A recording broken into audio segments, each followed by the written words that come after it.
Dear student, आज अपन discuss करने वाले हैं FT3। मुझे उम्मीद है कि आपका पेपर अच्छा गया होगा। स्टार्ट करते हैं क्वेश्चन नंबर 151 के साथ। क्या कहता है, match the organism with its use in biotechnology. आपके सामने एक कॉलम में कुछ ऑर्गेनिज्म के नाम दे रखे हैं और फिर उसका यूज़ दे रखा है। सबसे पहला जो ऑर्गेनिज्म यहाँ पे दे रखा है वो है थर्मस एक्वेटिकस, है ना। आप सभी जानते हैं कि पीसीआर जो टेक्निक है, पॉलीमरेज चेन रिएक्शन, वो 3 स्टेप में कंप्लीट होता है: denaturation, annealing and extension. Extension step में हमें एक एंजाइम की रिक्वायरमेंट पड़ती है जिसका नाम है डीएनए पॉलीमरेज।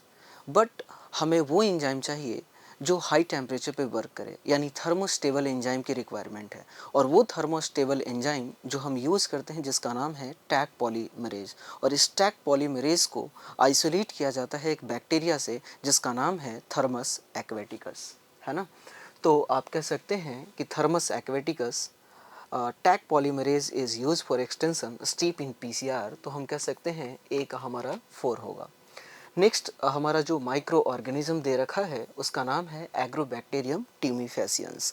हम सभी जानते हैं कि प्लांट होस्ट सेल के अंदर जीन ट्रांसफ़र करने के लिए हम जिस वेक्टर का यूज़ करते हैं उसका नाम है एग्रोबैक्टीरियम ट्यूमीफेसियंस। तो बी की अगर हम बात करें तो आप कह सकते हैं use as a vector to introduce nematode specific gene into the host plant, है ना। तो बी का हमारा होगा 3। नेक्स्ट माइक्रो ऑर्गेनिज्म जो यहाँ पे दे रखा है वो है बैसिलस थुरिंजेंसिस। हम सभी जानते हैं कि बैसिलस थुरिंजेंसिस बैक्टीरिया के अंदर एक जीन होता है जिसका नाम है क्राई जीन, जिसे आप बीटी जीन के नाम से भी जानते हैं। ये जो क्राई जीन है, जब इसके अंदर ट्रांसक्रिप्शन और ट्रांसलेशन होता है तो ये एक प्रोटीन का फॉर्मेशन करता है जिसका नाम है क्रिस्टलाइन प्रोटीन। बैक्टीरिया के अंदर ये जो प्रोटीन है ये इनएक्टिव फॉर्म में प्रेजेंट होता है, लेकिन ये प्रोटीन इंसेक्टिसाइडल होता है। जब इंसेक्ट के एलिमेंट्री कनाल यानी मिडगट के अंदर जब जाएगा तो वो अल्कलाइन पीएच के प्रेजेंस में वो एक्टिव हो जाता है और मिडगट के एपिथेलियम से बाइंड करके उसके अंदर पोर क्रिएट कर देगा, जिससे हमारा जो इंसेक्ट है वो किल हो जाता है। तो बैसिलस थुरिंजेंसिस जो है ये फॉर्म करता है insecticidal protein in its inactive form. ये बात भी बिल्कुल सही है, तो सी का हमारा 2 होगा। नेक्स्ट दे रखा है साल्मोनेला टाइफीम्यूरियम।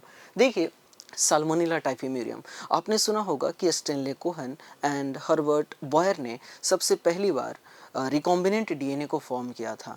लेकिन हमें रिकॉम्बिनेंट डीएनए को बनाने के लिए 2 चीज़ों की रिक्वायरमेंट पड़ती है, पहला वेक्टर और दूसरा डिजायर जीन।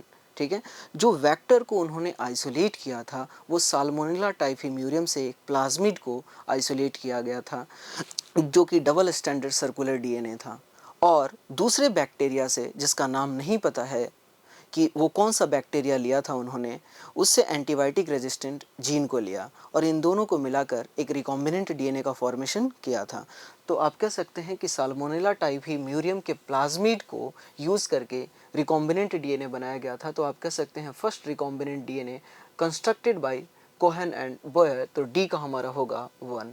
तो आप कह सकते हैं ए का 4, ये दोनों एलिमिनेट हो गए। बी का हमारा होगा 3, अभी तक दोनों में कंपटीशन बना हुआ है। सी का आप कह सकते हैं 2, डी का 1। So the correct answer is B. Next हमारा क्वेश्चन है 152। क्या कहता है, match the following and choose the correct option. पहले कॉलम में यहाँ पे दे रखा है इनहिबिटर। हम सभी जानते हैं कि इनहिबिटर वो स्पेसिफिक केमिकल सब्सटेंस है जो किसी भी एंजाइमेटिक रिएक्शन को स्टॉप कर सकता है या तो उस रिएक्शन के रेट को कम कर सकता है। तो यहाँ पे 4 में दे रखा है कि अ केमिकल विच सट ऑफ एंजाइम एक्टिविटी। तो हम कह सकते हैं ए का 4। नेक्स्ट हमारा जो केमिकल सब्सटेंस है वो है एब्रीन। जैसे ही मैंने एब्रीन का नाम लिया तो आपके माइंड में एक और केमिकल याद आया होगा, एब्रीन एंड रेसिन, है ना। ये दोनों सेकेंडरी मेटाबोलाइट के अंदर आते हैं और ये प्लांट टॉक्सिन भी हैं, है ना। तो आप कह सकते हैं a plant toxin consider as secondary metabolite. तो हम कह सकते हैं बी का 3 होगा। नेक्स्ट दे रखा है एक प्रोटीन है जिसका नाम है कोलेजन। आप जानते हैं कि एनिमल वर्ल्ड के अंदर अगर मोस्ट अबंडेंट अगर कोई प्रोटीन है तो वो है कोलेजन। लेकिन यही मैं आपसे पूछूं कि इस बायोस्फीयर में मोस्ट अबंडेंट प्रोटीन कौन है, तो आप कहेंगे रूबिस्को, है ना। तो collagen is the most abundant protein in animal world, तो आप कह सकते हैं सी का 1। नेक्स्ट आपके सामने दे रखा है काइटिन। हम सभी जानते हैं कि ये काइटिन एक होमोपॉलीसैकेराइड है जो इंसेक्ट के अंदर, हम कह सकते हैं इंसेक्ट नहीं, आर्थ्रोपोडा का जो एक्सोस्केलेटन होता है वो काइटिन का बना होता है, एक होमोपॉलीमर है। अगर इसके मोनोमर की बात करें तो आप कह सकते हैं N acetyl beta D glucosamine होता है ना। तो आप कह सकते हैं homopolysaccharide present in exoskeleton of insect, या आप कह सकते हैं आर्थ्रोपोडा। तो डी का होगा हमारा 2, ए का 4, आप कह सकते हैं इस दोनों में, बी का हम कह सकते हैं 3, सी का 1 और डी का 2। So the correct answer is C. Dear student, next हमारा क्वेश्चन है 153। क्या कहता है? Insect pest resistant plant developed by introduction of gene of Bacillus thuringiensis is flower saver tomato, tobacco plant, BT cotton, golden rice। आइए हम इस चीज़ों को समझते हैं। सबसे पहले हमारे पास एक बैक्टीरिया है जिसका नाम है Bacillus thuringiensis बैक्टीरिया। इस Bacillus thuringiensis बैक्टीरिया के पास एक जीन है जिसे आप कहते हैं BT जीन कहते हैं, या आप इसी को कहते हैं क्राइजीन, है ना। BT जीन या क्राइजीन। ये BT जीन या क्राइजीन जो है आप कह सकते हैं इंसेक्ट रेजिस्टेंट, आप कह सकते हैं इंसेक्ट ग्रुप स्पेसिफिक नेचर का होता है। जब आप इस BT जीन या क्राइजीन को जब आप किसी वेक्टर के द्वारा, आपने वेक्टर ले लिया एग्रोबैक्टीरियम ट्यूमिफेसिंस के द्वारा, जब आप किसी नॉर्मल प्लांट के अंदर आप इसे इंसर्ट करेंगे तो अब हम इस प्लांट को कहेंगे ट्रांसजेनिक प्लांट, है ना। और ये जो ट्रांसजेनिक प्लांट है आप इसे कह सकते हैं, आपने BT जीन को इंट्रोड्यूस किया है तो आप कह सकते हैं इसे BT प्लांट के नाम से भी जान सकते हैं। इस BT प्लांट की अगर हम बात करें तो आप कह सकते हैं कि यह इंसेक्ट रेजिस्टेंट प्लांट है ना। और यही आपसे पूछा गया था कि जो इंसेक्ट रेजिस्टेंट आप प्लांट बनाते हैं by introduction of Bacillus thuringiensis का जीन डालकर, वो कौन सा प्लांट है, तो आप कह सकते हैं BT cotton. So the correct answer is C. Next हमारा क्वेश्चन है 154। क्या कहता है? Identify the wrong statement. आपसे रॉन्ग स्टेटमेंट को पूछा गया है with reference to transport of oxygen, और आपके सामने कुछ ऑप्शन इस तरह से हैं। Low H+ concentration in alveoli favour the formation of oxy haemoglobin. Next option कहता है formation of oxy haemoglobin is mainly related to partial pressure of CO2। Third option कहता है high partial pressure of CO2 in tissue favour the dissociation of oxy haemoglobin. और option D कहता है high partial pressure of O2 in alveoli favour the formation of oxy haemoglobin. एक काम करते हैं, हम एल्वियोलाई लेवल पे देखते हैं कि कौन कौन से फैक्टर हैं जो ऑक्सी हेमोग्लोबिन के फॉर्मेशन को फेवर करते हैं, और हम टिश्यू लेवल पे भी देखेंगे कि वो कौन कौन सा फैक्टर है जो ऑक्सी हेमोग्लोबिन के डिसोसिएशन के लिए रिस्पॉन्सिबल होते हैं। तो देखो हमारे पास हेमोग्लोबिन है, और आप जानते हैं कि जब हेमोग्लोबिन ऑक्सीजन के साथ बाइंड करता है तो एल्वियोलाई लेवल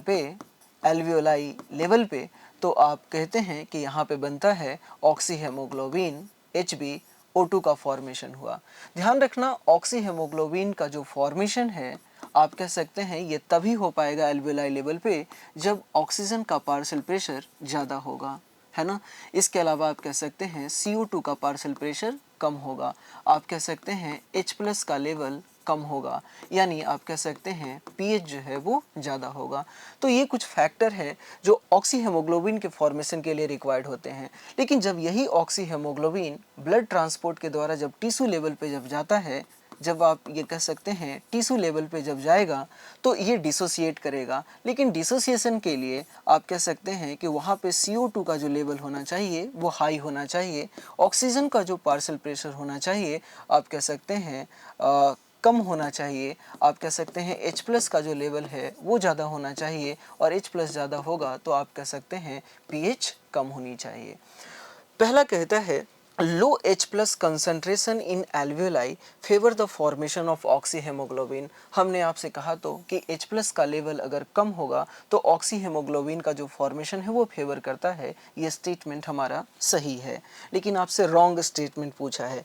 अगर ऑप्शन बी की बात करें तो formation of oxyhaemoglobin is mainly related to partial pressure of CO2। No sir, ये स्टेटमेंट हमारा गलत है। Formation of oxyhaemoglobin is mainly related to partial pressure of oxygen. ठीक है, तो ये स्टेटमेंट हमारा गलत है और आपसे रॉन्ग स्टेटमेंट पूछा था, इस वजह से हमारा करेक्ट आंसर बी होगा।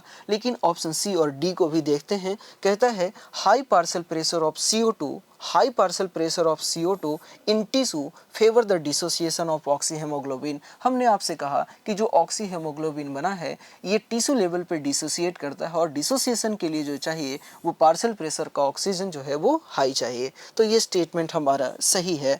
और ऑप्शन डी की बात करें तो कहता है high partial pressure of oxygen in alveoli favour the formation of oxyhaemoglobin. ये भी स्टेटमेंट हमारा सही है। High partial pressure of oxygen in alveoli favor the formation of oxyhemoglobin। This statement is also correct। और आपसे रॉन्ग स्टेटमेंट पूछा गया था तो हमारा जो ऑप्शन बी है ये रॉन्ग है, इस वजह से हमारा आंसर क्या होगा, बी।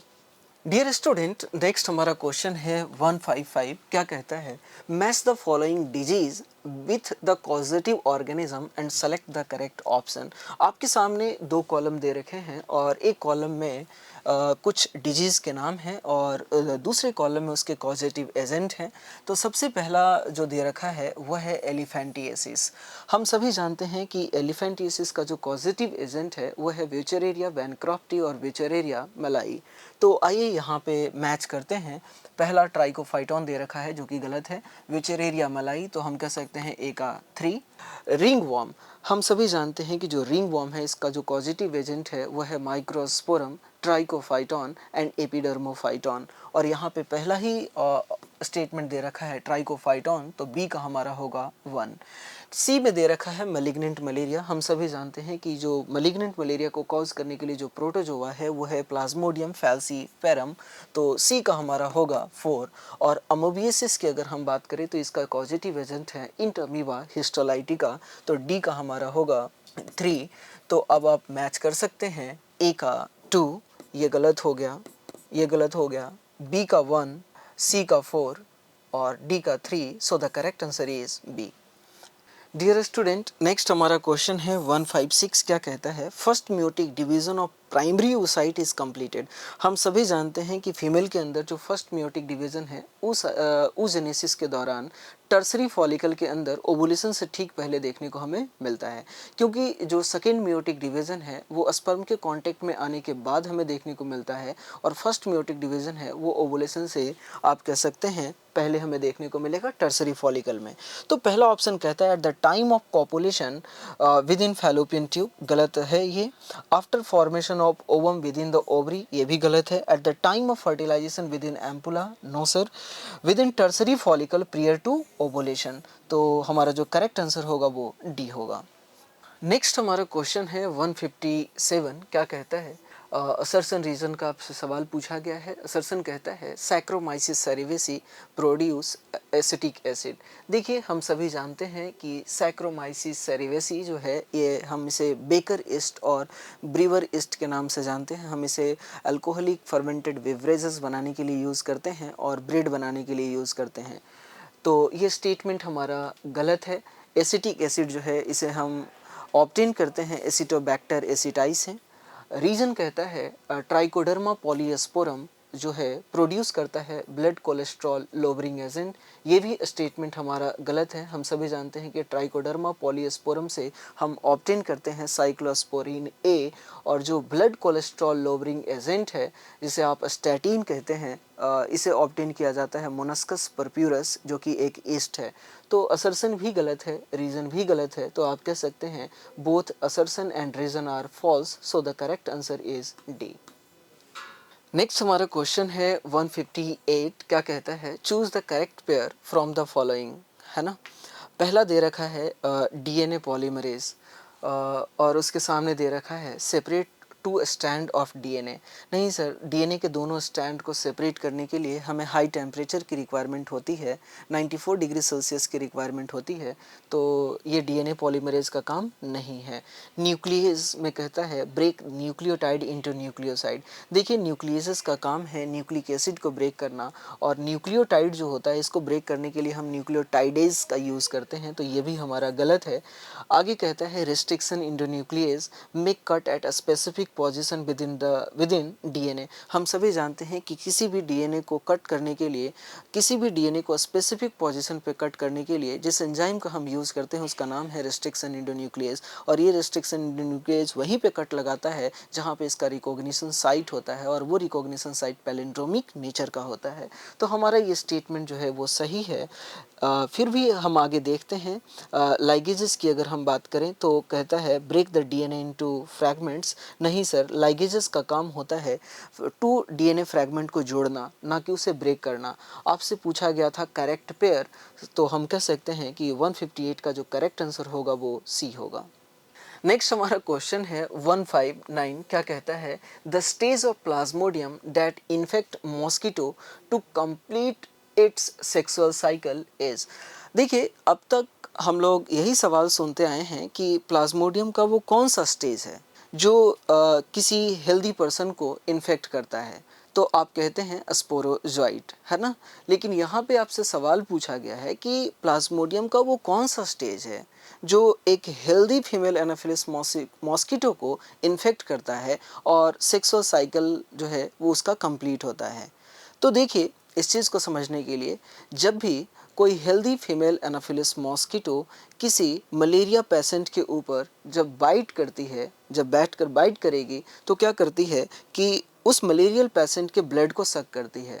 उस मलेरियल पेशेंट के ब्लड के अंदर गैमेटोसाइट होता है, उस गैमेटोसाइट को अपटेक करेगी ब्लड मेल के द्वारा, है ना। तो वो ब्लड मेल में है क्या, आप कह सकते हैं मेल एंड फीमेल गैमेटोसाइट है। वो एलिमेंट्री कनाल के अंदर जाएगा और male gametocyte and female gametocyte का फ्यूजन होगा, डेट मीन्स फर्टिलाइजेशन होगा, और आप कह सकते हैं स्पोरोजोइट का फॉर्मेशन होगा, है ना। तो बताइए कि वो कौन सा स्टेज है जो एक हेल्दी फीमेल एनाफिलिस मॉस्किटो को वो इन्फेक्ट कर रहा है, तो आप कह सकते हैं gametocyte. So the correct answer is B.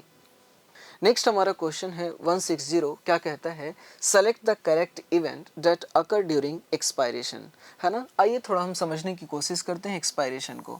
देखो अगर हम एक्सपायरेशन की बात करें तो एक्सपायरेशन में दो मसल्स इन्वॉल्व होते हैं। सबसे पहला एक स्ट्रक्चर है जिसका नाम है डायाफ्राम, और दूसरा स्ट्रक्चर इन्वॉल्व होता है EICM, that is external intercostal muscles. Expiration के टाइम पे ये दोनों स्ट्रक्चर के अंदर आप कह सकते हैं रिलैक्सेशन हमें देखने को मिलेगा। जब डायाफ्राम के अंदर रिलैक्सेशन होगा तो आप कह सकते हैं कि जो थोरैसिक जो वॉल्यूम है, जो थोरैसिक वॉल्यूम है वो डिक्रीज होगा, और जो थोरैसिक वॉल्यूम जो डिक्रीज होता है आप कह सकते हैं एंटीरियर पोस्टीरियर एक्सिस में डिक्रीज होता है ना। लेकिन जब एक्सटर्नल इंटरकोस्टल मसल्स के अंदर रिलैक्सेशन होगा तो आप कह सकते हैं इस कंडीशन में भी थोरैसिक वॉल्यूम जो होता है वो डिक्रीज होता है, आप कह सकते हैं डोर्सो वेंट्रल एक्सिस में। तो आप मुझे बताइए कि थोरैसिक वॉल्यूम ओवरऑल जो है वो क्या हो रहा है।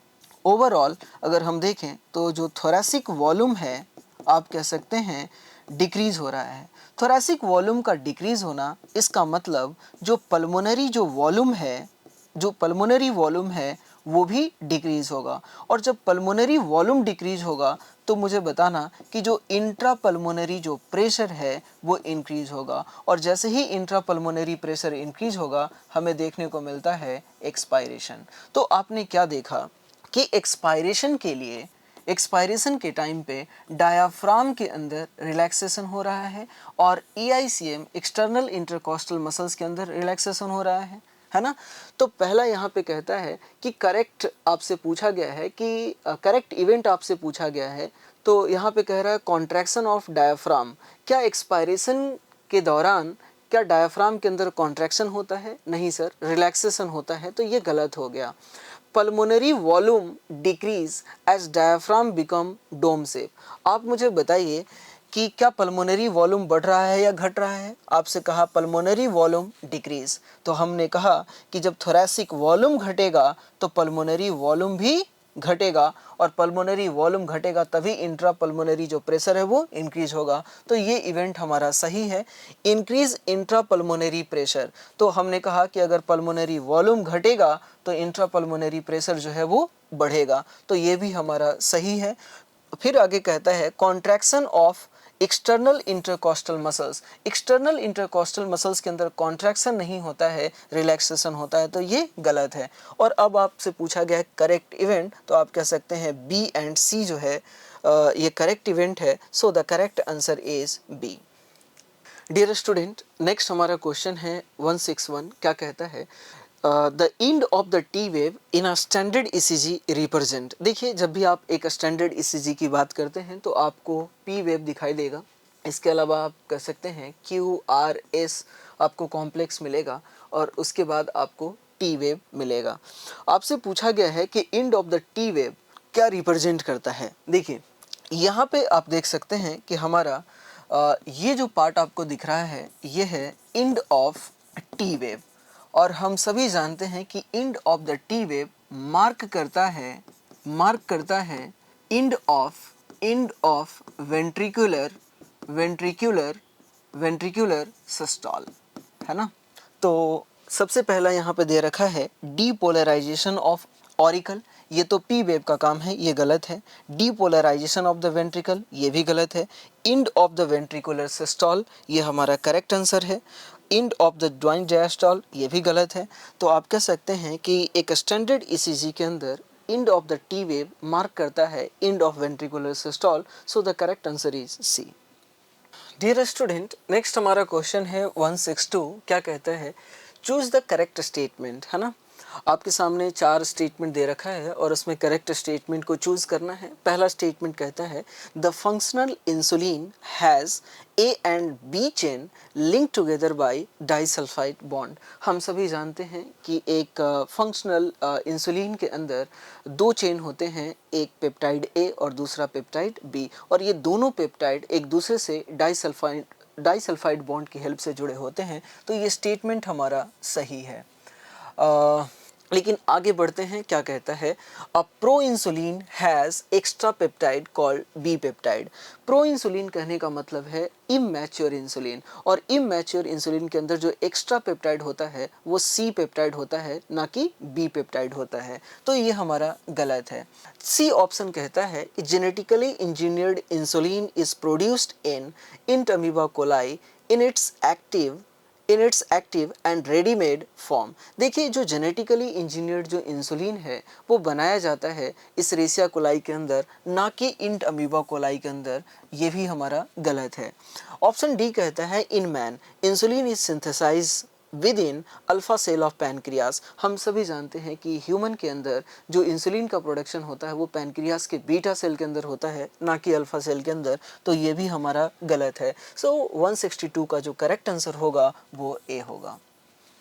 आगे बढ़ते हैं। नेक्स्ट हमारा क्वेश्चन है 163। क्या कहता है the pineal gland is located on the dorsal side of forebrain, it secrete a hormone that play a role in the regulation of. हम सभी जानते हैं कि पीनियल ग्लैंड एक मेलाटोनिन हार्मोन का सिक्रेशन करता है, और वो मेलाटोनिन का काम होता है मेटाबॉलिज्म को कंट्रोल करना, मेंस्ट्रुअल साइकिल को कंट्रोल करना, पिगमेंटेशन को कंट्रोल करता है, स्वेलोइंग को कंट्रोल नहीं करता, हंगर को कंट्रोल नहीं करता। तो आप कह सकते हैं कि जो पीनियल ग्लैंड जो कि मेलाटोनिन का सिक्रेशन करता है वो मेटाबॉलिज्म, पिगमेंटेशन और मेंस्ट्रुअल साइकिल। तो आप कह सकते हैं ए, बी एंड सी। तो हमारा ऑप्शन जो ए होगा वो करेक्ट होगा। डियर स्टूडेंट, नेक्स्ट हमारा क्वेश्चन है 164। क्या कहता है match the following column and select the correct option. Column 1 की अगर हम बात करें तो सबसे पहला कह रखा है body is divide of scale and paired fin. हम सभी जानते हैं कि ये जो फीचर है ये साइक्लोस्टोम्स का फीचर है, जॉलिस फिश का फीचर है ये। और अगर हम बात करें तो यहाँ पे देखिए वो कौन सा है जो साइक्लोस्टोमेटा से बिलोंग करता है, तो आप कह सकते हैं पेट्रोमाइजोन, है ना। तो ए का हमारा क्या होगा 3। नेक्स्ट कहता है प्रेजेंस ऑफ इलेक्ट्रिक ऑर्गन। हम सभी जानते हैं कि इलेक्ट्रिक ऑर्गन जो है टॉर्पीडो के अंदर प्रेजेंट होता है, जिसे आप इलेक्ट्रिक रे के नाम से भी जानते हैं। तो बी का होगा हमारा 1। पेल्विक फिन बियर क्लास पर हम ये भी जानते हैं कि ये कॉन्ड्रिक्थिस का फीचर है, जिसके मेल के पास आप कह सकते हैं जिसके मेल मेंबर के पास कॉपुलेटरी ऑर्गन होता है, जिसे हम कहते हैं क्लास पर, है ना। और आप यहाँ पे देख सकते हैं कि कौन होगा, स्कॉलियोडॉन होगा। तो सी का हमारा 2। Presence of air bladder is a feature of bony fish, और बोनी फिश का एक एग्जाम्पल यहाँ पे दे रखा है टेरोफाइलम, तो डी का हमारा होगा 4। तो ए का 3, बी का 1, सी का 2, डी का 4, so the correct answer is C. Dear student, next हमारा क्वेश्चन है 165। क्या कहता है, identify the wrong statement with regard to restriction enzyme. सबसे पहला स्टेटमेंट कहता है restriction enzyme belong to a larger class of enzyme called nucleases. ये स्टेटमेंट हमारा सही है, क्योंकि जो रेस्ट्रिक्शन एंजाइम है वो न्यूक्लियसेस क्लास से बिलोंग करता है, और न्यूक्लियसेस जो कि लार्जेस्ट क्लास है ना। नेक्स्ट अगर हम बात करें ऑप्शन बी की, तो exonuclease remove nucleotide from the end of the DNA. ये भी स्टेटमेंट हमारा जो है ये सही है कि जो एक्सोन्यूक्लियेज जो एंजाइम है ये डीएनए के टर्मिनल एंड से न्यूक्लियोटाइड को कट करता है। अगर हम सी की बात करें तो कह रहा है कि sticky and can be joined by using restriction enzyme at the place of DNA ligase. ये स्टेटमेंट हमारा गलत है। भाई स्टिकी एंड को ज्वाइन करने के लिए हम डीएनए लाइगेज का यूज़ करते हैं, ना कि रेस्ट्रिक्शन एंजाइम का। यहाँ पे कह रखा है कि sticky and can be join by using restriction enzyme. नहीं सर, ठीक है, या डीएनए लाइगेज का यूज़ करते हैं। तो ये स्टेटमेंट हमारा गलत है और आपसे पूछा गया था wrong statement, so the correct answer is C. लेकिन डी को भी देखते हैं क्या कहता है। Each restriction enzyme function by inspecting the length of DNA sequence. हम सभी जानते हैं कि रेस्ट्रिक्शन एंजाइम कट कैसे लगाता है। जब भी हम किसी डीएनए को कट करना होता है तो हम सबसे पहले उसमें रेस्ट्रिक्शन एंडोन्यूक्लियस डालते हैं। वो रेस्ट्रिक्शन एंडोन्यूक्लियस क्या करता है, होल लेंथ ऑफ डीएनए को सबसे पहले इंस्पेक्ट करता है। इंस्पेक्शन के बाद वो रिकॉग्नाइज करता है। इंस्पेक्शन के दौरान वो अपने रिकॉग्निशन सीक्वेंस को सर्च करता है। जहाँ जहाँ पे उसको रिकॉग्निशन सीक्वेंस मिलता है दूसरे स्टेप में वहाँ पे वो बाइंड करेगा, और बाइंड करने के बाद वहाँ पे कट लगाता है। तो क्या कह रहा है, each restriction enzyme function by inspecting the length of DNA sequence. Yes, ये बिल्कुल सही है। तो आप कहेंगे 165 का हमारा जो करेक्ट आंसर होगा वो सी होगा।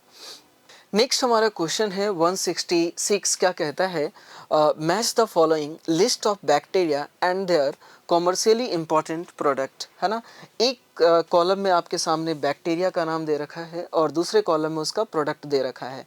सबसे पहला जो माइक्रो ऑर्गेनिज्म है वो है एस्परजिलस नाइगर। सबसे पहली बात ध्यान रखना कि एस्परजिलस जो नाइगर है ये फंगस है, ना कि बैक्टीरिया है। एस्परजिलस नाइगर से हम आइसोलेट करते हैं सिट्रिक एसिड। एसिटोबैक्टर, अगर हम एसिटाई की बात करें तो ये बैक्टीरिया है, इसे हम आइसोलेट करते हैं एसिटिक एसिड, तो बी का हमारा 3।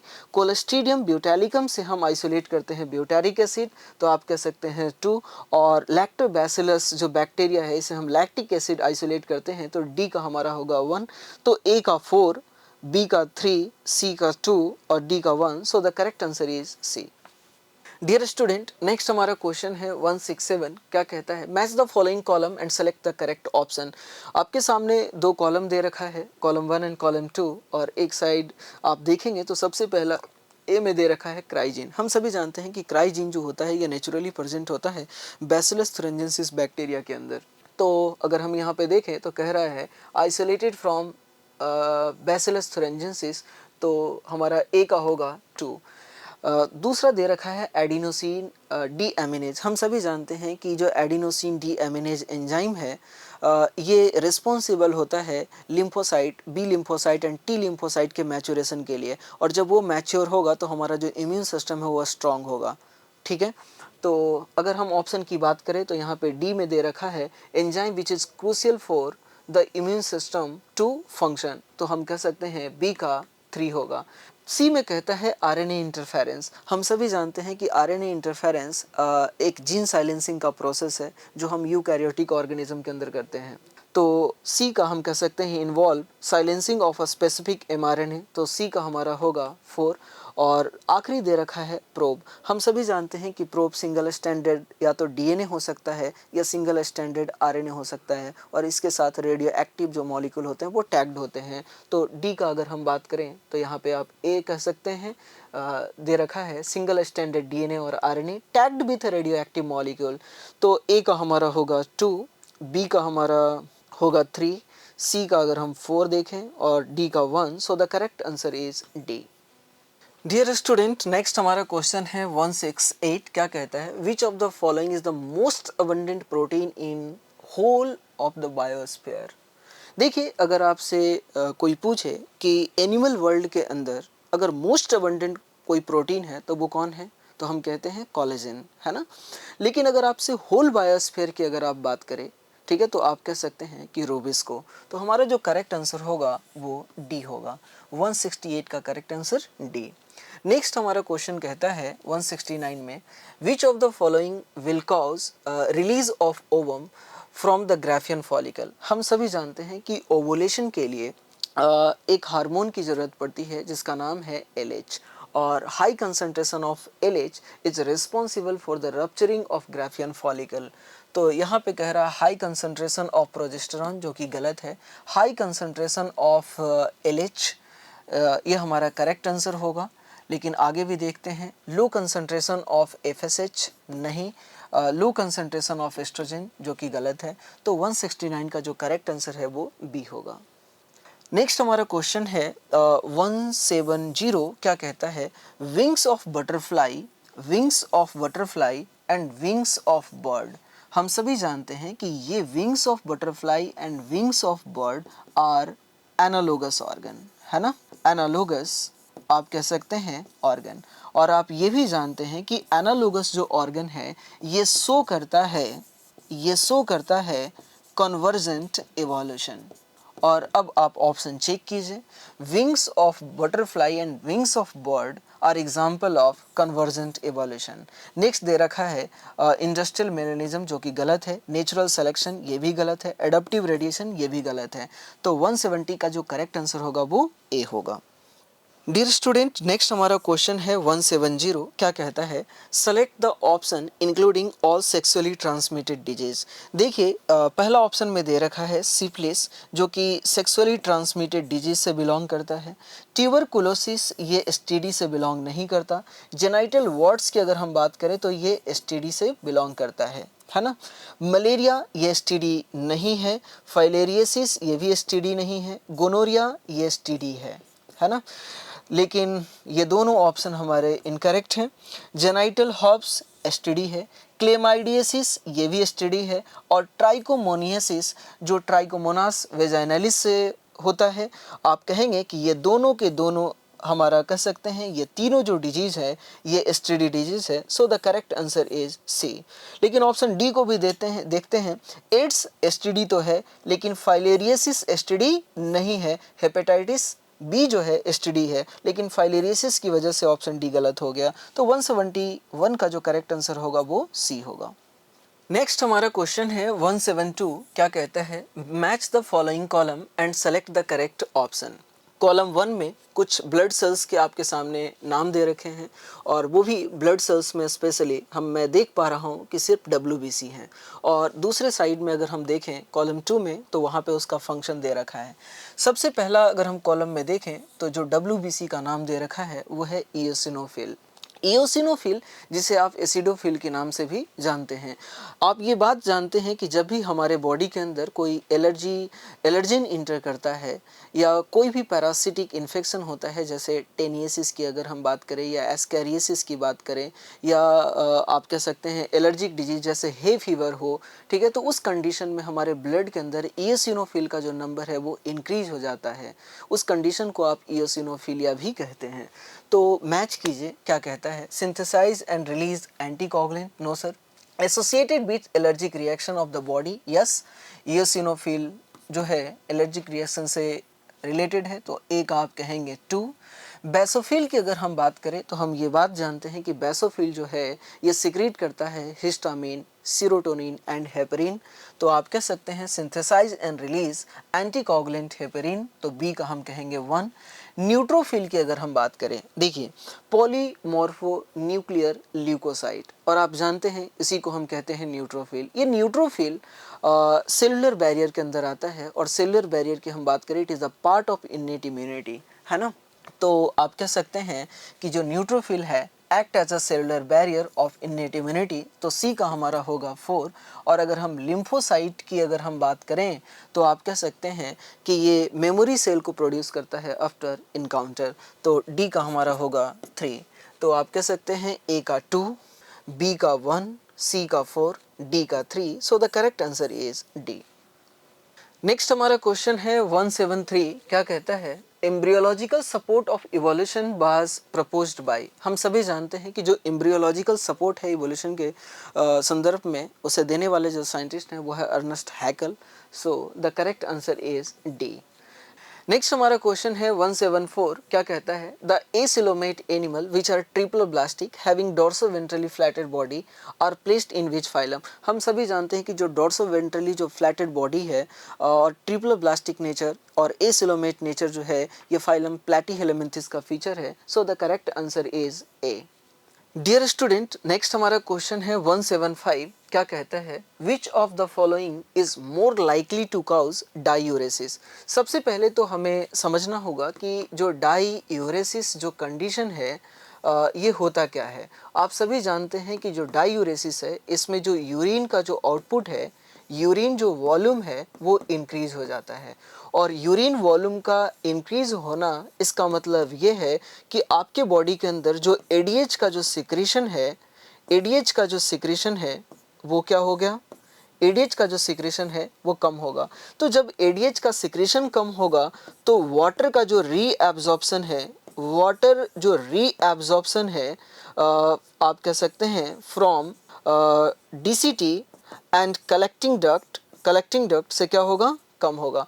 क्योंकि हम सभी जानते हैं कि हमारे नेफ्रॉन के ऊपर जो आप देख सकते हैं कि जो डिस्टल पार्ट है हमारा डीसीटी का और जो कलेक्टिंग डक्ट है, इन दोनों पार्ट के ऊपर जो एक हार्मोन वर्क करता है उसका नाम है एडीएच, और ये एडीएच यहाँ से कुछ नहीं करवाता है, सिर्फ और सिर्फ वाटर को क्या करवाएगा, रीअब्जॉर्ब करवाएगा। तो आप सोच करके बताओ कि जब एडीएच का सिक्रेशन कम होगा तो जाहिर सी बात है वाटर का रीअब्जॉर्प्शन क्या होगा, कम होगा, और जब वाटर का रीअब्जॉर्प्शन कम होगा तो यूरिन का जो आउटपुट है वो बढ़ जाएगा, और यूरिन का आउटपुट बढ़ना, इसी कंडीशन को हम डायूरेसिस कहते हैं।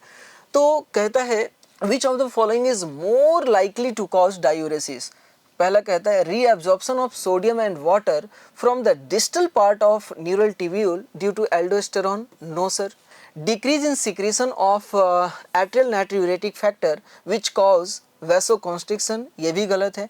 Increase in secretion of renin by JG cell, no. Less water reabsorption from the distal part of nephron and collecting duct due to under secretion of ADH, ये हमारा statement सही है। अगर अंडर सिक्रेशन अगर ADH का हुआ, इसी को हम कहते हैं हाइपोसेक्रेशन, तो वाटर का रीअब्जॉर्प्शन कम होगा, यूरिन का आउटपुट बढ़ जाएगा, उस कंडीशन को हम डायूरेसिस कहते हैं। So the correct answer is D. Next हमारा क्वेश्चन है 176, क्या कहता है, the female who can not conceive can be assisted by test tube baby programme, है ना, विच इंक्लूड। देखिए वो फीमेल जो प्रेगनेंसी को कंसीव नहीं कर पाती, इसका मतलब ये है कि उस फीमेल का जो यूटेरस है वो इम्प्लांटेशन के लिए सूटेबल नहीं है। और पहला ऑप्शन यहाँ पे दे रखा है गैमेट इंट्राफैलोपियन ट्रांसफ़र। गैमेट इंट्राफैलोपियन ट्रांसफ़र हम उस फीमेल के अंदर करते हैं जो नेचुरली एग को प्रोड्यूस नहीं कर पाती, लेकिन उसका यूट्रस इम्प्लांटेशन के लिए सूटेबल होता है, तो इसकी वजह से ये गलत हो गया। नेक्स्ट दे रखा है जाइगोट इंट्राफैलोपियन ट्रांसफ़र। यस सर, बिल्कुल हम जो फीमेल प्रेगनेंसी को कंसीव नहीं कर पाती, उस कंडीशन में हम क्या करते हैं कि उस फीमेल से एग को आइसोलेट करते हैं, उसके हस्बैंड का स्पर्म लेंगे, ठीक है ना, टेस्ट ट्यूब के अंदर हम उसे फर्टिलाइज करवाएंगे। जैसे ही जाइगोट बना या अर्ली एम्ब्रियो बना, हम उसे सरोगेट मदर के फैलोपियन ट्यूब के अंदर ट्रांसफ़र कर देंगे, और जब सरोगेट मदर के फैलोपियन ट्यूब के अंदर ट्रांसफ़र करेंगे तो उस टेक्निक को हम कहते हैं जाइगोट इंट्राफैलोपियन ट्रांसफ़र। या तो जाइगोट आप इंट्रोड्यूस कर रहे हैं या तो early embryo up to 8 blastomere कर रहे हैं, तो इस कंडीशन को आप कहेंगे ZIFT, जाइगोट इंट्राफैलोपियन ट्रांसफ़र। अगर आप 32 सेल स्टेज को आप ट्रांसफ़र करेंगे तो आप फैलोपियन ट्यूब के अंदर ट्रांसफ़र नहीं कर सकते हैं, आप यूट्रस के अंदर ट्रांसफ़र करेंगे, तो उस कंडीशन को हम कहते हैं इंट्रा यूटेराइन ट्रांसफ़र, है ना। तो आप दोनों कंडीशन जो है आप यूज़ कर सकते हैं। तो आप देख सकते हैं कि जाइगोट इंट्राफैलोपियन ट्रांसफ़र और इंट्रा यूटेराइन ट्रांसफ़र, इन दोनों टेक्निक को हम यूज़ कर सकते हैं उस फीमेल के अंदर जो प्रेगनेंसी को कंसीव नहीं कर पाती। 176 का जो हमारा करेक्ट आंसर होगा वो डी होगा। सी और बी को भी देख लेते हैं। यहाँ पे इंट्रा यूटेराइन इंसेमिनेशन दे रखा है। इंट्रा यूटेराइन इंसेमिनेशन करने से कोई फ़ायदा है नहीं, क्योंकि जो यूट्रस है वो इम्प्लांटेशन के लिए सुटेबल नहीं है, जिस वजह से ये गलत हो गया। गैमेट इंट्राफैलोपियन ट्रांसफ़र अभी मैंने समझाया। इंट्रासाइटोप्लाज्मिक स्पर्म इंजेक्शन, ये भी कोई फ़ायदा नहीं है। तो आप कह सकते हैं 176 का करेक्ट आंसर होगा डी। नेक्स्ट हमारा क्वेश्चन है 177, क्या कहता है, which of the following statement are true for phylum Chordata. पहला स्टेटमेंट दे रखा है, in cephalochordata notochord extend from head to tail and it is present throughout their life. हम सभी जानते हैं कि फाइलम कॉर्डेटा के अंदर 3 सब फाइलम है, urochordata, cephalochordata and vertebrata. Urochordata के अंदर जो नोटोकॉर्ड प्रेजेंट होता है वो सिर्फ और सिर्फ लार्वल टेल के अंदर प्रेजेंट होता है, जबकि एडल्ट के अंदर नोटोकॉर्ड एब्सेंट होता है। जबकि आप सिफेलोकॉर्डेटा की बात करेंगे तो वहाँ पे जो नोटोकॉर्ड है वो एंटीरियर रीजन से लेकर के पोस्टीरियर टेल तक प्रेजेंट होता है और वो थ्रू आउट लाइफ प्रेजेंट होता है। इसका मतलब यह स्टेटमेंट हमारा सही है। अगर हम बी स्टेटमेंट की बात करें तो कहता है all vertebrate are chordate but all chordate are not vertebrate. ये भी स्टेटमेंट हमारा सही है। जितने भी वर्टिब्रेट हैं वो सारे के सारे कॉर्डेट हैं, बट सारे के सारे कॉर्डेट वर्टिब्रेट नहीं है। नेक्स्ट कहता है central nervous system is dorsal and solid. देखिए, अगर हम कॉर्डेटा की बात करें तो कॉर्डेटा के अंदर जो सेंट्रल नर्वस सिस्टम होता है वो डोर्सल तो होता ही है, लेकिन सॉलिड नहीं होता। यहाँ पे हमें हॉलो देखने को मिलता है, तो ये हमारा गलत है। Chordate are divided into 2 subphyla, Agnatha and Gnathostomata. नहीं सर, जो हमारा कॉर्डेटा है वो 3 सब फाइलम में डिवाइडेड है, यूरोकॉर्डेटा, सिफेलोकॉर्डेटा एंड वर्टिब्रेटा। तो ये भी हमारा गलत है। और आपसे पूछा गया था ट्रू फॉर फाइलम कॉर्डेटा, तो आप कह सकते हैं कि ए और बी जो है हमारा सही है। So the correct answer is A. Dear student, next हमारा क्वेश्चन है 178, क्या कहता है, match the following column and select the correct option. आपके सामने एक कॉलम के अंदर कुछ ग्लैंड के नाम दे रखे हैं और उसके सामने वाले कॉलम के अंदर उससे रिलेटेड डिजीज दे रखा है। सबसे पहला जो ग्लैंड है वो है पिट्यूटरी ग्लैंड। हम सभी जानते हैं कि पिट्यूटरी ग्लैंड के 2 पार्ट हैं, एक एंटीरियर पिट्यूटरी और एक पोस्टीरियर पिट्यूटरी। एंटीरियर पिट्यूटरी से एक हार्मोन रिलीज होता है जिसका नाम है ग्रोथ हार्मोन। अगर ग्रोथ हार्मोन का सिक्रीशन अगर किसी एडल्ट के अंदर अगर ज़्यादा होता है, यानी hyper secretion of growth hormone in adult, तो आप कहते हैं कि एक डिजीज़ देखने को मिलता है जिसका नाम है एक्रोमेगेली। तो आप कह सकते हैं कि ए का हमारा 2 होगा। नेक्स्ट दे रखा है थायराइड ग्लैंड। आप सभी जानते हैं कि थायराइड ग्लैंड एक हार्मोन का सिक्रेशन करता है जिसका नाम है थायरॉक्सिन, और थायरॉक्सिन का अगर हाइपर सिक्रेशन होता है तो एक डिजीज़ देखने को मिलता है जिसका नाम है एक्सोप्थेल्मिक ग्वाइटर, है ना। तो आप कह सकते हैं बी का हमारा होगा 3। नेक्स्ट आप कह सकते हैं एड्रिनल ग्लैंड, और आप जानते हैं कि एड्रिनल ग्लैंड की अगर हम बात करें तो यहाँ पे रिलीज होता है मिनरलोकॉर्टिकॉइड एंड ग्लूकोकॉर्टिकॉइड, और इससे रिलेटेड हमारा जो डिजीज़ है वो है एडिसन डिजीज़। तो सी का हमारा होगा 4। और आप जानते हैं कि आखिरी ग्लैंड हमारे पास पैनक्रियास है, और पैनक्रियास एक हार्मोन का सिक्रेशन करता है जिसका नाम है इंसुलिन, और अगर इंसुलिन का अगर हाइपोसिक्रेशन होगा तो हमें डिजीज देखने को मिलता है डायबिटीज मेलाइटस। तो डी का हमारा होगा 1। तो ए का हमारा 2, बी का 3, सी का 4, डी का 1। So the correct answer is C. Next हमारा क्वेश्चन है 179, क्या कहता है, from his experiment S L Miller produce. हम सभी जानते हैं कि मिलर एंड यूरे ने अपने एक्सपेरिमेंट के अंदर, ठीक है, CH4 लिया था। इसके अलावा आप कह सकते हैं NH3 लिया था। इसके अलावा आप कह सकते हैं हाइड्रोजन को कंसिडर किया था, एंड वाटर को भी लिया था in the form of vapour, और यहाँ पे टेम्परेचर को मेंटेन किया था 800 डिग्री सेल्सियस, ठीक है।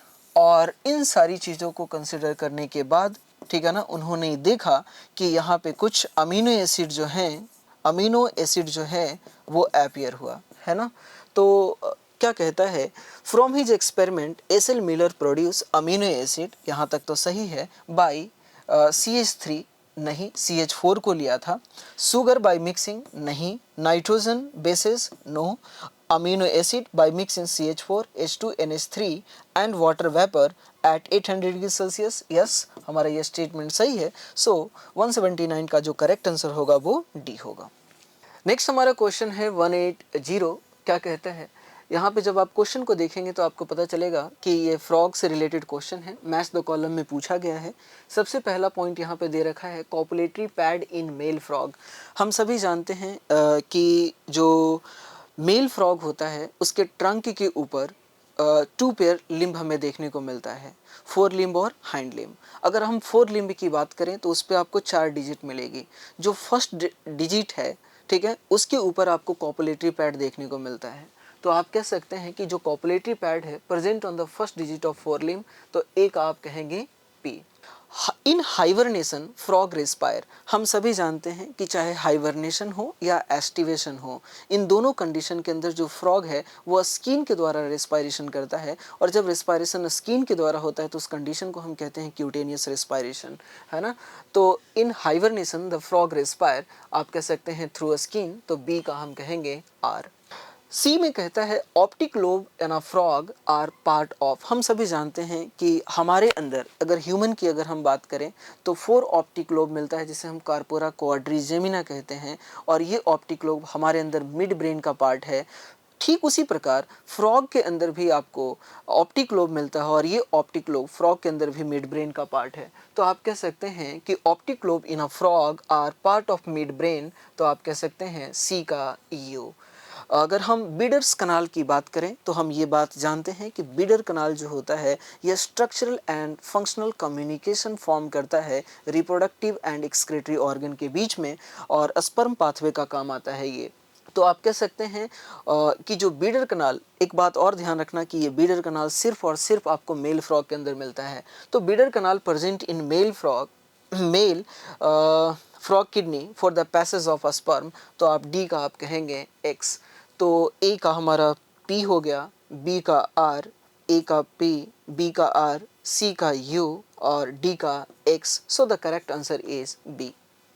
नेक्स्ट हमारा जो क्वेश्चन है वो है 181। क्या कहता है, चूज द इनकरेक्ट स्टेटमेंट। आपसे इनकरेक्ट स्टेटमेंट को पूछा गया है with reference to restriction enzyme. पहला स्टेटमेंट कहता है a specific palindromic sequence which recognise Eco R one. हम सभी जानते हैं कि इको आर1 जिस सीक्वेंस को रिकॉग्नाइज करता है वो ये है GAATTC, लेकिन इसका जो डायरेक्शन होता है वो होता है 5 प्राइम टू 3 प्राइम, और आप इसका पैलिंड्रोमिक लिखें GAATTC,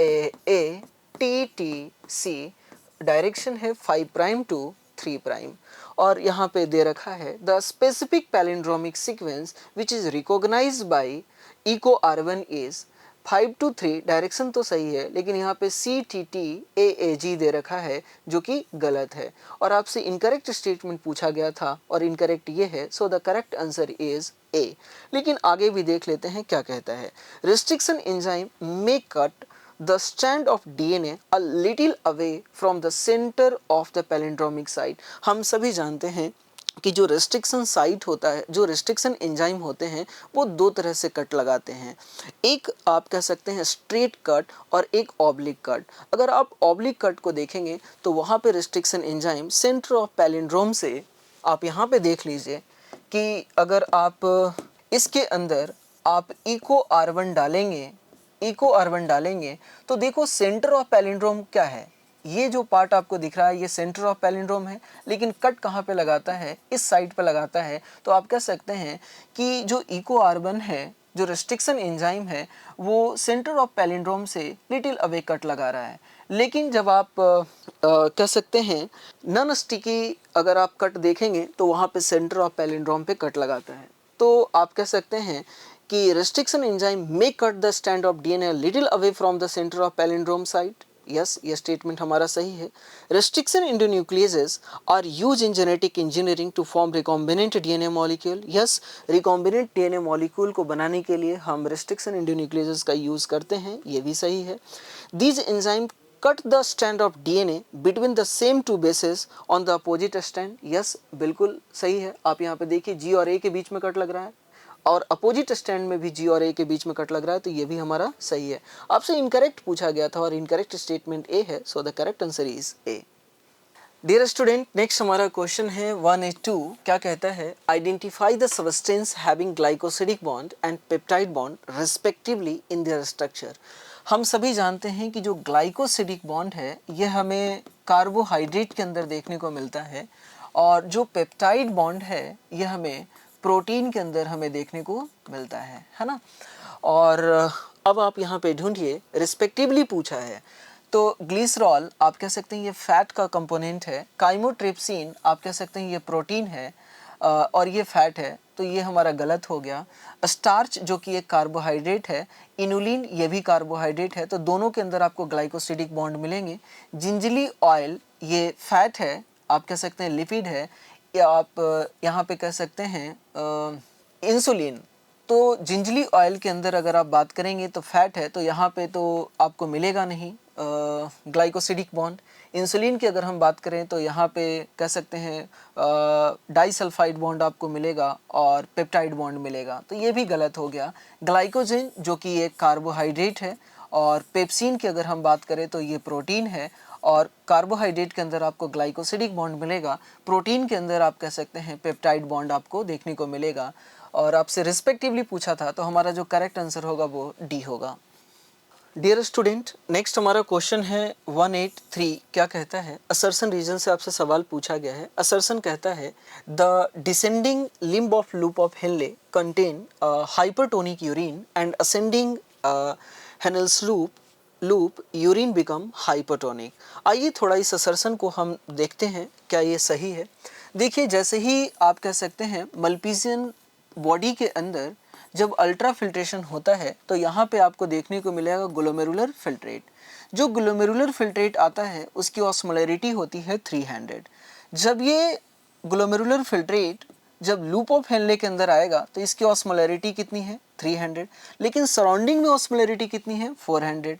अब आप मुझे बताइए कि जैसे जैसे फिल्ट्रेट नीचे बढ़ता जाएगा, अब आप मुझे बताना कि यहाँ पे ऑस्मोलैरिटी 300 है, ये चाहेगा कि इसकी जो ऑस्मोलैरिटी है सराउंडिंग की इक्वल हो। अब सराउंडिंग की इक्वल करने के लिए इसके पास दो ऑप्शन है। पहला कि ये साल्ट को एब्जॉर्ब कर सकता है और अपनी ऑस्मोलैरिटी को इंक्रीज कर सकता है, दूसरा ये वाटर को रिलीज कर सकता है। तो बताइए यहाँ पे क्या होगा? तो आप कहेंगे कि सर जो हमारा descending limb of loop of Henley है, आप कह सकते हैं वाटर के लिए तो परमिएबल होता है, लेकिन सॉल्ट के लिए ये आप कह सकते हैं इम्परमिएबल होता है। तो कभी भी सॉल्ट को रीअब्सॉर्ब करके अपनी ऑस्मोलैरिटी को इंक्रीज नहीं करेगा। तो ये करेगा क्या? तो अपने से वाटर को क्या करेगा? रिलीज करेगा। और जैसे जैसे वाटर को रिलीज करता जाएगा, अब इसकी ऑस्मोलैरिटी जो है वो धीरे धीरे क्या होती जाएगी? बढ़ती जाएगी। जैसे जैसे नीचे जाता जाएगा इसकी ऑस्मोलैरिटी जो है वो बढ़ते चली जाएगी। क्लियर है यहाँ पे? तो अब आप मुझे देख करके बताओ कि जो हमारा descending limb of loop of Henley है, इसके अंदर जो फ्लो हो रहा है, इसकी ऑस्मोलैरिटी धीरे धीरे बढ़ रही है, इसका मतलब क्या है? हाइपरटोनिक है। लेकिन जब ascending limb of loop of Henley के अंदर जाएगा तो देखिए यहाँ पे जो फिल्ट्रेट आया है उसकी ऑस्मोलैरिटी 1200 है, लेकिन सराउंडिंग में यहाँ पे जो ऑस्मोलैरिटी है 1000 है। तो ये चाहेगा कि इसकी जो ऑस्मोलैरिटी है सराउंडिंग के इक्वल हो, और सराउंडिंग के इक्वल तभी हो पाएगा जब ये अपने से साल्ट को क्या करेगा? रिलीज करेगा। या दूसरा ऑप्शन है कि ये वाटर को एब्जॉर्ब कर ले। हम जानते हैं कि जो ascending limb of loop of Henley है, आप कह सकते हैं वाटर के लिए ये इम्परमिएबल होता है, लेकिन सॉल्ट के लिए ये आप कह सकते हैं परमिएबल होता है। तो ये क्या करेगा? सॉल्ट को रिलीज करता चला जाएगा, और जैसे जैसे सॉल्ट को रिलीज करता जाएगा अपनी ऑस्मोलैरिटी को कम करता चला जाएगा। तो अब आप मुझे बताइए कि इसके अंदर जो फ्लो हो रहा है यूरिन, आप कह सकते हैं हाइपरटोनिक हो रहा है या हाइपोटोनिक हो रहा है? तो आप कहेंगे हाइपोटोनिक होता जा रहा है, लेकिन descending limb of loop of Henley में यूरिन जो हो रहा है वो हाइपरटोनिक होता चला जा रहा है। तो यही बात कह रहा है कि descending limb of loop of Henle contain hypertonic urine, बिल्कुल सही है, and ascending limb of loop of Henley urine become hypotonic, ये बिल्कुल सही बात है, असर्शन हमारा सही है। अब आपसे रीजन कहता है कि ऐसा क्यों है। The descending limb of loop of Henle is impermeable to sodium. हमने अभी आपसे कहा कि descending limb of loop of Henle जो साल्ट है उसके लिए इम्परमिएबल है, और ascending limb of loop of Henle is impermeable to water. हमने ये भी कहा। तो ये भी हमारा सही है। और अगर हाइपरटोनिक और हाइपोटोनिक के अगर हम रीज़न की बात करें कि क्यों ये वाला जो सेगमेंट है इसके अंदर हाइपरटोनिक मिल रहा है, इस सेगमेंट के अंदर हाइपोटोनिक क्यों मिल रहा है, तो आप कह सकते हैं ये हमारा रीज़न का करेक्ट एक्सप्लेनेशन भी है। तो हम कह सकते हैं कि both assertion and reason are true and reason is the correct explanation of A, so the correct answer is A. Next हमारा क्वेश्चन है 184, क्या कहता है, identify the correct statement with reference to immunity. पहला स्टेटमेंट दे रखा है, when readymade antibody are directly given it is called passive immunity. हम जब भी किसी पर्सन को रेडीमेड एंटीबॉडी इंजेक्ट करते हैं तो उसे हम काउंट करते हैं पैसिव इम्यूनिटी के अंदर। तो ये स्टेटमेंट हमारा सही है और आपसे करेक्ट स्टेटमेंट पूछा गया था, इसीलिए हमारा करेक्ट आंसर होगा ए। लेकिन बी, सी और डी को भी देखते हैं क्या कहता है। Active immunity is quick and give its full effective response in less time scale. नहीं सर, एक्टिव इम्यूनिटी जो होता है वो क्विक नहीं होता है, ये डिले होता है। ठीक है, क्योंकि हम जानते हैं कि जब भी हमारे बॉडी के अंदर एंटीजन इंटर करता है तो सबसे पहले हमारा इम्यून सिस्टम उसे रिकॉग्नाइज करता है और फिर उसके अगेंस्ट में एंटीबॉडी बनाता है, तो इसमें काफ़ी हमें डिले देखने को मिलता है। सी की अगर हम बात करें तो कहता है, foetus receive IgG antibody from mother through placenta, it is an example of natural active immunity. देखिए, जब भी कोई फीटस के अंदर प्लासेंटा को क्रॉस करके IgG जाता है तो वो आप कह सकते हैं कि नेचुरल पैसिव एक्वायर्ड इम्यूनिटी का एग्जाम्पल है, एक्टिव इम्यूनिटी का एग्जाम्पल नहीं है, तो ये गलत हो गया।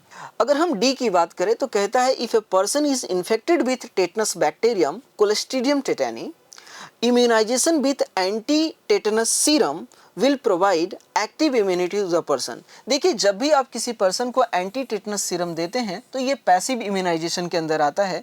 पैसिव इम्यूनिटी आप कह सकते हैं प्रोवाइड करता है, ना कि एक्टिव इम्यूनिटी। तो ये भी हमारा गलत हो गया। तो सही स्टेटमेंट जो है वो ए है। सो आप कह सकते हैं 184 का जो करेक्ट आंसर होगा वो ए होगा। नेक्स्ट हमारा क्वेश्चन है 185, असर्शन रीजन का ये सवाल है और असर्शन कहता है, dark band on myofibril is anisotropic band. Anisotropic band या बोले तो ए बैंड। हम सभी जानते हैं कि जो डार्क बैंड है उसी को हम ए बैंड कहते हैं, तो असर्शन तो हमारा सही है। अगर हम रीजन की बात करें तो कहता है, light band on myofibril is isotropic band. हम सभी जानते हैं कि जो लाइट बैंड है इसे हम आई बैंड के नाम से भी जानते हैं, आई बोले तो आइसोट्रोपिक बैंड। तो ये भी स्टेटमेंट हमारा सही है। अब आप मुझे बताना कि असर्शन भी सही, रीजन भी सही, क्या ये रीजन असर्शन को एक्सप्लेन कर रहा है? नहीं कर रहा है। तो हम कहेंगे both assertion and reason are true but reason is not the correct explanation of A, so the correct answer is B. Dear student, अब हम लोग मूव कर रहे हैं सेक्शन बी के अंदर और सेक्शन बी में सबसे पहला हमारा जो क्वेश्चन है 186 क्या कहता है, which of the following secondary metabolite are produced by plant for their defence action. देखिए, प्लांट अपने डिफेंस एक्शन के लिए 3 सेकेंडरी मेटाबोलाइट को प्रोड्यूस करता है। सबसे पहला आप कह सकते हैं स्ट्रिक्निन, दूसरा आप कह सकते हैं कैफीन और तीसरा है निकोटीन। अब आइए ऑप्शन में यहाँ पे देखते हैं। सबसे पहला कह रहा है मॉर्फिन एंड क्लोरोफिल, नहीं। निकोटीन, यस, निकोटीन आप कह सकते हैं प्रोड्यूस करता है, लेकिन यहाँ पे दे रखा है कैरोटीनॉइड, नहीं। नेक्स्ट स्ट्रिक्निन, कैफीन, यस बिल्कुल। तो हमारा जो करेक्ट आंसर होगा वो सी होगा। तो प्लांट अपने डिफेंस मैकेनिज्म के लिए 3 सेकेंडरी मेटाबोलाइट को प्रोड्यूस करते हैं। सबसे पहला स्ट्रिक्निन, दूसरा कैफीन और तीसरा है निकोटीन। तो हमारा करेक्ट आंसर जो होगा वो सी होगा। नेक्स्ट हमारा क्वेश्चन है 187 क्या कहता है, match the following column and select the correct option. सबसे पहला कॉलम में दे रखा है प्लासेंटा। हम सभी जानते हैं कि प्लासेंटा एक टेम्पररी इंडोक्राइन ग्लैंड है जहां से कई सारे हार्मोन रिलीज होते हैं, जैसे oestrogen, progesterone, HCG, HPL, relaxin, ठीक है ना। तमाम कई सारे हार्मोन रिलीज होते हैं। इनमें से कुछ हार्मोन जो होते हैं प्रोटीनियस नेचर के होते हैं और कुछ हार्मोन जो होते हैं स्टेरॉयडल नेचर के होते हैं। तो आप कह सकते हैं कि placenta secrete hormone which are either protein or steroid in chemical in nature. तो ए का हमारा होगा 1। जोना पेलुसिडा की अगर हम बात करें तो जोना पेलुसिडा ग्लाइकोप्रोटीन का बना हुआ ए सेलुलर लेयर है जिसको सीक्रेट करता है सेकेंडरी oocyte, ठीक है। वास्तव में जोना पेलुसिडा का जो सीक्रेशन है ये प्राइमरी oocyte के द्वारा होता है, लेकिन एनसीईआरटी के अंदर जो मेंशन किया गया है वो सेकेंडरी oocyte दिया गया है, तो हम एनसीईआरटी को कंसीडर कर रहे हैं। तो बी का हमारा होगा 2। नेक्स्ट अगर हम बात करते हैं सेल्स ऑफ सर्टोली, देखिए क्या होता है, स्पर्मेटोजेनेसिस जब आप प्रोसेस देखेंगे तो वहाँ पे एक प्रोसेस आता है कि एक स्टेप देखने को मिलेगा, स्पर्मेटिड से स्पर्मेटोजोआ का फॉर्मेशन, ठीक है ना, उस प्रोसेस को हम कहते हैं स्पर्मियोजेनेसिस। तो सर्टोली सेल जो है कुछ फैक्टर का जो सर्टोली सेल है वो कुछ फैक्टर रिलीज करता है जो हेल्प करता है स्पर्मियोजेनेसिस में। तो हम कह सकते हैं कि सी का हमारा होगा 4, सी का हमारा होगा 4, release certain factor which help in spermiogenesis.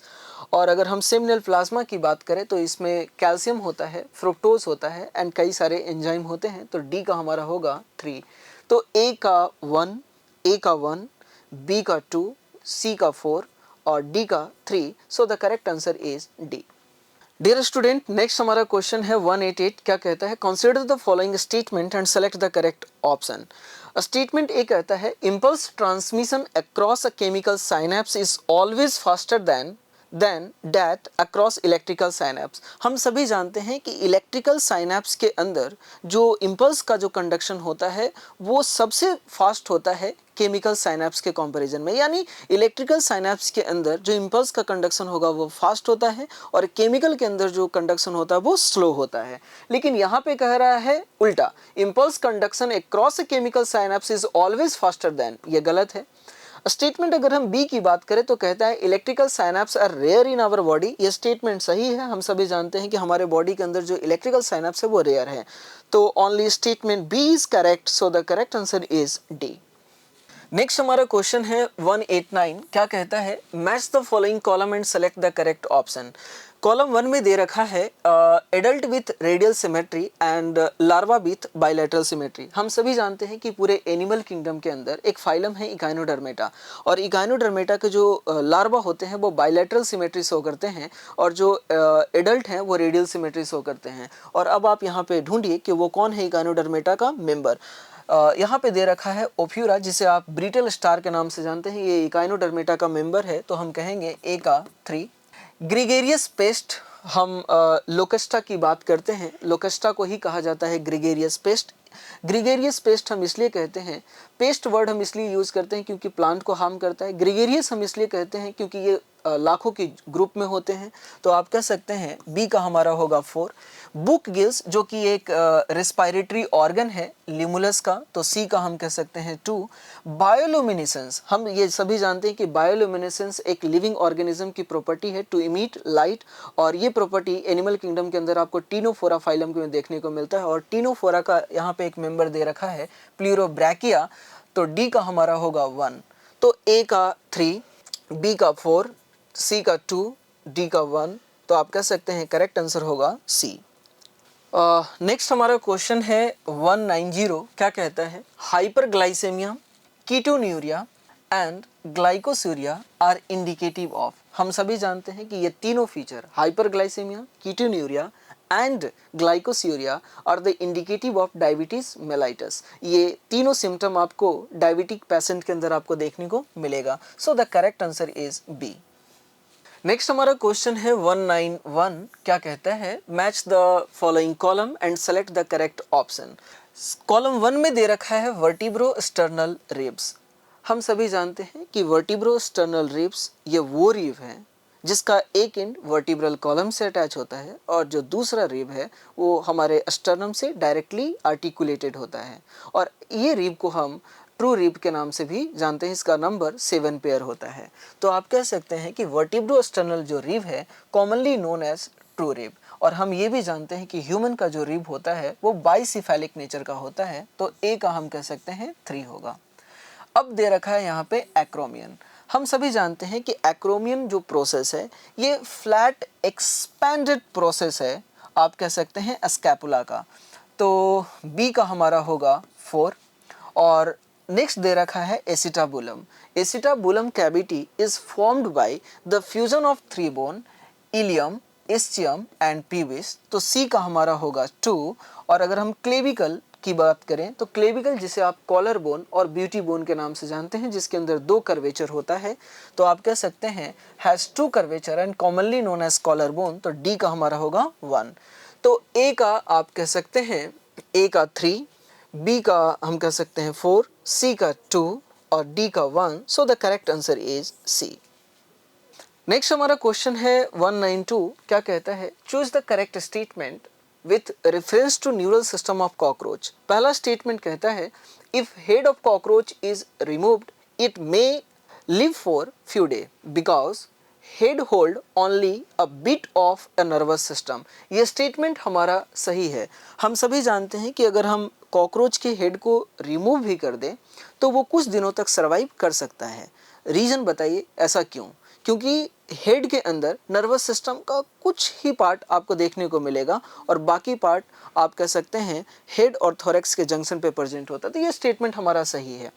और आपसे पूछा गया था कि चूज द करेक्ट स्टेटमेंट, तो करेक्ट ये है, तो हमारा जो आंसर होगा वो ए होगा। लेकिन एक बार बी, सी और डी को भी देखते हैं। क्या कहते हैं, cockroach has only 4 ganglia in thorax. हम सभी जानते हैं कि कॉकरोच के अंदर 9 सेगमेंटल गैंग्लिया होते हैं, जिसमें से जो 3 गैंग्लिया है आपको थोरैक्स के अंदर देखने को मिलेगा। लेकिन यहाँ पे कह रहा है 4 गैंग्लिया इन थोरैक्स, जिसकी वजह से ये गलत हो गया। ऑप्शन अगर हम सी की बात करें, कहता है supraoesophageal ganglion of cockroach is not consider as its brain. हम सभी जानते हैं कि कॉकरोच का जो हेड और थोरैक्स है उसके जंक्शन पे 2 गैंग्लिया मिलता है, सुप्राओइसोफेजियल गैंग्लियन और सब ओइसोफेजियल गैंग्लियन। जो सुप्राओइसोफेजियल गैंग्लियन है वो रिप्रेजेंट करता है कॉकरोच के ब्रेन को, है ना। लेकिन यहाँ पे कह रहा है कि supraoesophageal ganglion of cockroach not consider as its brain, जो कि गलत है। ऑप्शन डी की बात करें तो कहता है nervous system of cockroach is not spread through out the body. नहीं सर, कॉकरोच का जो नर्वस सिस्टम है वो spreaded through out the body, ये भी गलत है। तो 192 का जो हमारा करेक्ट आंसर होगा वो ए होगा। नेक्स्ट हमारा क्वेश्चन है 193, क्या कहता है, all of the following organisms have evolved due to change in environment brought about by anthropogenic action except. हम सभी जानते हैं कि हमारे यहाँ पे जो ड्रग रेजिस्टेंट जो ऑर्गेनिज्म है, ड्रग रेजिस्टेंट जो यूकैरियोटिक ऑर्गेनिज्म है, ये एंथ्रोपोजेनिक एक्शन यानी ह्यूमन के एक्शन के द्वारा इवॉल्व हुए हैं, है ना। अगर हम बात करें बैक्टीरिया, एंटीबायोटिक रेजिस्टेंट जो बैक्टीरिया इवॉल्व हुए, ये भी एंथ्रोपोजेनिक एक्शन के द्वारा इवॉल्व हुए हैं। Man created new breed of cattle producing protein in rich milk, ये भी जो है मैन के द्वारा, आप एंथ्रोपोजेनिक एक्शन के द्वारा आपने इवॉल्व किया है। लेकिन अगर हम डार्विन फिंचेस की बात करें, गैलापैगोस आइलैंड पे जो कई सारे जो फिंचेस इवॉल्व हुए हैं, उनके लिए जो इन्वायरमेंटल कंडीशन जो प्रोवाइड किया है वो हमने नहीं किया, वो नेचर ने खुद किया है। तो आप कह सकते हैं एक्सेप्ट, आप कह सकते हैं सी। तो 193 का जो हमारा करेक्ट आंसर होगा वो सी होगा। नेक्स्ट हमारा क्वेश्चन है 194, identify the aromatic amino acid from the following. और एरोमेटिक अमीनो एसिड के अंदर हमारे पास जो है वो है ट्रिप्टोफैन। तो हमारा जो करेक्ट आंसर होगा वो डी होगा। नेक्स्ट हमारा क्वेश्चन है 195, क्या कहता है, separated band of DNA in agarose gel electrophoresis observe under UV radiation are stain with. हम सभी जानते हैं कि जो सेपरेटेड डीएनए जो फ्रैगमेंट होता है, हम उसे विजुअलाइज करने के लिए उसके अंदर हम इथीडियम ब्रोमाइड जो है वो डालते हैं ताकि वो हमें एपियर हो और ऑरेंज बैंड हमें दिखाई देता है। तो जो केमिकल का हम यूज़ करते हैं, मिथाइलिन ब्लू नहीं, ethidium bromide, yes. So the correct answer is B. Next हमारा क्वेश्चन है 196, क्या कहता है, the gene sequence encoding resistant to antibiotic which help in identifying and eliminating non transformant and selectively permitting the growth of transformant is called. देखिए, transformant recombinant bacteria को select करने के लिए हम एंटीबायोटिक रेजिस्टेंट जीन का हम use करते हैं, और वो एंटीबायोटिक रेजिस्टेंट जीन को हम सेलेक्टेबल मार्कर के फॉर्म में यूज़ कर रहे हैं, ठीक है। तो पहला कहता है ORI। देखिए, किसी भी वेक्टर के ऊपर जो ORI होता है, ये वो साइट है जहाँ से रेप्लिकेशन का प्रोसेस स्टार्ट होता है। तो ये ट्रांसफॉर्मेंट रिकॉम्बिनेंट बैक्टीरिया को सेलेक्ट करने में कोई हेल्प नहीं करता। नेक्स्ट है पैलिंड्रोमिक सीक्वेंस, इसका भी कोई रोल नहीं है ट्रांसफॉर्मेंट रिकॉम्बिनेंट बैक्टीरिया को सेलेक्ट करने में। क्लोनिंग साइट, एक क्लोनिंग साइट ये वो साइट है जहाँ पे रिस्ट्रिक्शन एंजाइम कट लगाता है, या आप कह सकते हैं क्लोनिंग साइट ये वो साइट है जहां पे हम अपने डिजायर जीन को इंसर्ट करते हैं। तो इसका भी कोई रोल नहीं है। नेक्स्ट यहाँ पे कहता है सेलेक्टेबल मार्कर। यहाँ पे जो सेलेक्टेबल मार्कर है जिसमें आप एंटीबायोटिक रेजिस्टेंट जीन का यूज करते हैं ट्रांसफॉर्मेंट रिकॉम्बिनेंट बैक्टीरिया को सेलेक्ट करने के लिए, तो हमारा जो करेक्ट आंसर होगा वो डी होगा, है ना। नेक्स्ट हमारा क्वेश्चन है 197, क्या कहता है? Corpus callosum a tract of nerve fibre present in our brain connect. हम सभी जानते हैं कि कॉर्पस कैलोसम का काम है right and left cerebral hemisphere को कनेक्ट करना। तो पहला ऑप्शन कहता है fore brain to mid brain, no. Mid brain to hind brain, no. Left and right cerebral hemisphere, yes. तो हमारा करेक्ट आंसर जो होगा वो सी होगा। नेक्स्ट हमारा क्वेश्चन है 198, क्या कहता है? Who among the following hominid use hides to protect their body and buried their dead. बताइए इनमें से कौन से ऐसे होमिनिड हैं जो अपने बॉडी को कवर करने के लिए हाइड्स का यूज करते थे एंड आप कह सकते हैं अपने डेड मेंबर को दफनाना सीख गए। ठीक है, हम सभी जानते हैं इसका जो आंसर होगा वो है नियंडरथल मैन, है ना। तो करेक्ट आंसर जो है वो सी होगा। नेक्स्ट हमारा क्वेश्चन है 199, क्या कहता है? Select the incorrect match.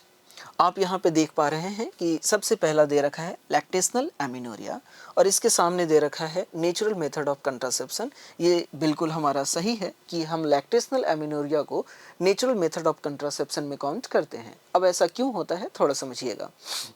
जब फीमेल अपने बच्चे को बर्थ देती है तो फीमेल के बॉडी के अंदर मिल्क का प्रोडक्शन होता है। मिल्क का प्रोडक्शन इसलिए होता है क्योंकि फीमेल के बॉडी के अंदर प्रोलैक्टिन का लेवल हाई है, ये जो मिल्क के सिंथेसिस के लिए रिस्पॉन्सिबल होता है।